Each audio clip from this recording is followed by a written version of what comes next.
Okay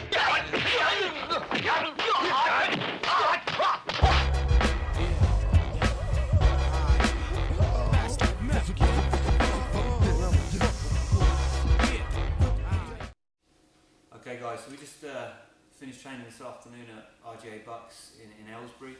The TKMMA crew have just dropped in and they want us to break down a triangle choke for them. 3 fights from the last TKMMA show were all won by triangle choke.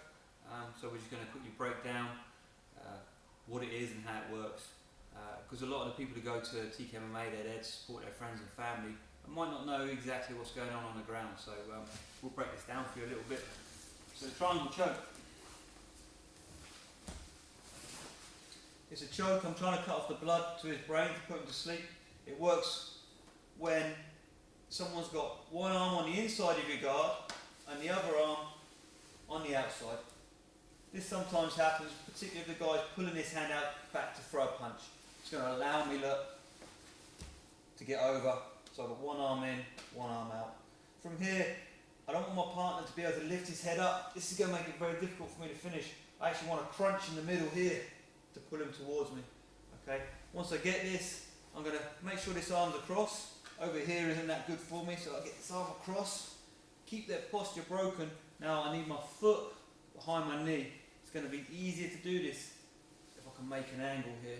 And I want the foot not here, but I want it completely locked. You'll see guys sometimes pull this behind the knee here. Once I get all this locked up, I squeeze the head here and get the tap on the triangle. So here you're going to see things like this. The arm pops out, you jump over the shoulder. Okay, immediately I want to be breaking their posture. If the arm's across, that's good.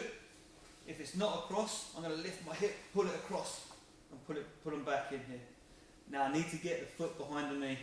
Straight in front is difficult, so it's actually better if I unlock, again, still keeping them held down, unlock, step on the hip, make an angle here, and that's going to make it much easier for me to lock that foot.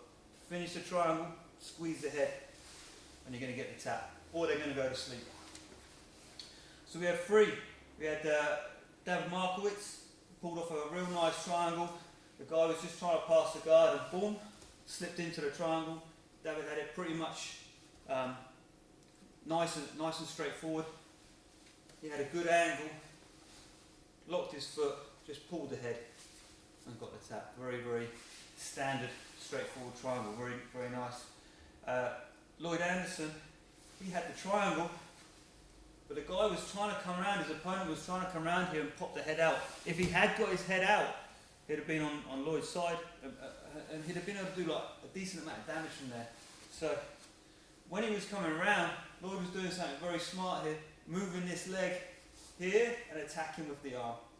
Okay. What this means is now that his opponent has to put his weight back on him to defend the arm lock, and that allows him to switch back to the triangle. And I think had something like this going on, armbar triangle combination, and eventually got the tap. Now the last one, Leon Hardy, exactly the same arm position for them. Boom. But this time the arm wasn't actually across, he got the head here, pulled it down and got the tap. But this was mainly because he did so much damage. He landed some really, really strong knees, some good strikes early on. His opponent was very, battered already. So this was enough. Just the triangle being locked, even without the arm across, got enough of a squeeze. And because the opponent had taken so much damage earlier on, that was enough to affect a submission. So triangle choke, you'll see a lot of it in MMA, particularly when the guy's underneath. Very good way to finish a fight if you find yourself on the back. Okay guys, hope that breakdown of the triangle was helpful. If you want to maybe get a chance to see some of this stuff happen live, you need to get yourself to the next TKMMA show. That's TKMMA 8, and that's going to be in Harrow on August the 30th. And maybe you'll see one of these submissions happen. If you want anything broken down by the TKMMA crew, make sure you hit them up on their Facebook page and say, can we have a look at this fight or what happened in that fight, and maybe they'll sort a video out for you guys.